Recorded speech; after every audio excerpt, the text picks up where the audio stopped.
as mudanças climáticas e o impacto que o homem tem causado nas mudanças climáticas tem mudado a nossa forma de viver. E esse calor que você está observando aí, os termômetros batendo aí 50 graus, 40 e poucos graus em alguns lugares, né? No Brasil e no mundo, é muito em relação a isso. Eu queria ouvir do senhor que é um especialista na área de crescimento vegetal, estudou bastante sobre o ciclo de carbono, muito tem se falado sobre a importância, né, do ser humano enquanto emissor de dióxido de carbono na atmosfera. Para o senhor, essa visão que nós estamos tendo agora de calor extremo, quanto que o ser humano é responsável por isso, de certa maneira? Bem, a população cresce bastante, né? Evidentemente que as taxas de crescimento da população diminuíram nos últimos anos, mas ainda cresce bastante, cresce em torno de 80 milhões de pessoas por ano. Se a gente não podemos culpar ninguém, mas existe a responsabilidade, né? Eu estive fazendo uns cálculos, se pegar a população da Terra, 8 bilhões de habitantes, se a gente colocar enfileirada na base de 2 pessoas por metro, vai dar em torno aí de 20 fileiras daqui até a Lua. Daqui a Lua são 340, 350 mil quilômetros. Em torno da Terra... Amei esse dado. Em torno da Terra... 2 pessoas por metro. 2 pessoas por metro. Então nós somos muita gente. Agora, dá pra fazer uma escada, hein, professor? Se tivesse uma escada daqui até lá, seria 20 fileiras daqui, filas de pessoas daqui até a Lua, né? É muita gente. Então nós temos que ter um cuidado muito especial com a Terra, e a maioria das pessoas não tem, certo? E esse aquecimento, eles falam que é advindo do gás carbônico, mas existem, eu trabalho com isso há muito tempo, e eu percebo que esse aquecimento pode ser, eu tenho um artigo publicado, a quantidade de calor que nós emitimos por dia, né? Eu não tenho os dados, porque não é muito a minha área calcular a quantidade de combustível que é queimada por dia. A gente sabe que quando você está queimando petróleo, você está desligando um carbono do outro, né? Que o que produz energia é a ligação entre um carbono e o outro. Você tem a gasolina, o petróleo, a energia está na ligação entre um carbono e o outro. E as moléculas são grandes. Você queimando aí algumas milhões de toneladas de combustível por dia, o aquecimento, a quantidade de energia que é liberada é imensa, muito grande. E então, devido a dados já existentes e dados futuros possíveis, a gente percebe que essas ondas de calor podem ser de queima de combustível. Você vê uma China, uma Índia, com mais de 1 bilhão de habitantes, que ali queima uma quantidade de petróleo imensa. Estados Unidos, né, mais ainda, e vai por aí. Então, a quantidade de calor que é liberada por dia, esse calor com o tempo vai dissipando, mas esse calor ele é absorvido, né, pelo vapor de água. A água é um grande absorvedor de calor. O gás carbônico, a concentração dele na atmosfera é 0,040 ppm, ou 400 partes por milhão. É insignificante, é muito pouco. Quer dizer, o aquecimento, então, não está relacionado, ou não estaria relacionado ao gás carbônico que está suspenso lá na atmosfera? Muito pouco, muito pouco. Quer dizer, tem muito mais vapor de água que absorve o calor, a energia, do que o CO2, que é insignificante a concentração dele. Professor, a gente ouve falar toda hora, né, sobre o efeito estufa. Então está quente por conta do efeito estufa. E o efeito estufa tem a ver com CO2. Quer dizer, então não é bem assim. Não. O efeito estufa é muito complexo. Você pega um termômetro e vira ele para o céu. Eu vi o senhor fazer isso no vídeo, achei super interessante. Dá -3, -7 graus. Que termômetro é aquele, professor? Só abrindo um parênteses. Termômetrozinho de infravermelho, você compra no mercado. Infravermelho. A precisão dele é muito boa, né? E você pode fazer aquele trabalho eu fiz para meus alunos, para mostrar para eles. E você vê lá que eu nem fiz uma pesquisa profunda, fui lá com butinão, bati no solo, mostrando que mesmo de maneira bastante simples, você pode demonstrar o que está acontecendo. Quer dizer, o senhor apontou o termômetro para o céu, né? Para a atmosfera, deu 3 graus. -5. Pois é. Se tiver nublado, vai para 20, 30 graus. Por quê? O efeito estufa. Água. Virou uma estufa, porque os raios infravermelhos vão até as nuvens, não atravessam a nuvem, porque são ondas de comprimento longo. A radiação solar, ela se propaga na forma de fótons e ondas eletromagnéticas, né? Tem vários comprimentos de onda. As ondas pequenas, elas atravessam as nuvens, então vamos embora. Mas o raio infravermelho, a onda é longa, não atravessa. Ela volta para a Terra e ela vai nas nuvens e volta, vai nas nuvens e volta. E com isso forma aquele efeito, aquela estufa, né? E agora, o outro efeito estufa que eles falam e muitos divulgam é a absorção desses raios infravermelhos do calor pelo CO2, pelo vapor da água, pelo nitrito, né? um óxido de nitrogênio na atmosfera, e com isso, absorvendo esses raios infravermelhos, aquece.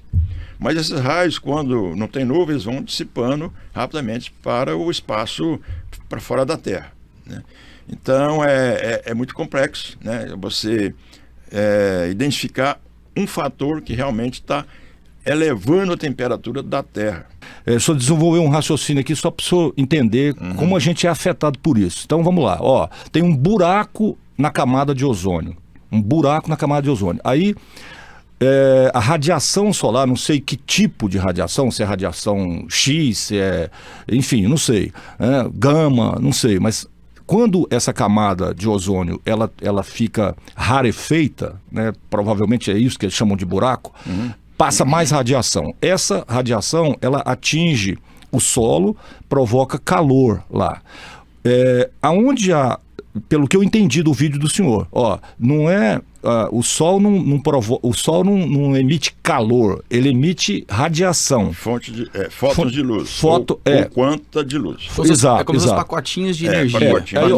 Olha que interessante. Tanto é interessante que quando ele aponta o termômetro para o céu, vamos dizer assim, né? Dá -3, 1 grau e tal, né? Agora, quando ele vai para a vegetação, se ela estiver seca, dá 60. Aí ele tira ela, ou seja, vai no solo, dá 50.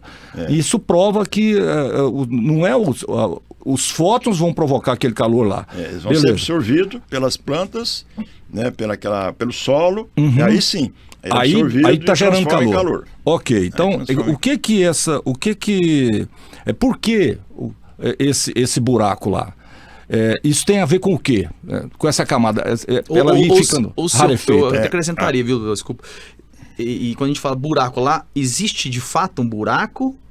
O ozônio é uma camada, vamos dizer assim, uníssona que de fato você cria ali um buraco, ou não é exatamente assim? O ozônio é como se fosse uma capa envolvendo a Terra. Tem locais que a camada é mais alta, que tem maior quantidade, outras menores, porque isso varia constantemente. E o ozônio ele é muito importante para os raios ultravioleta.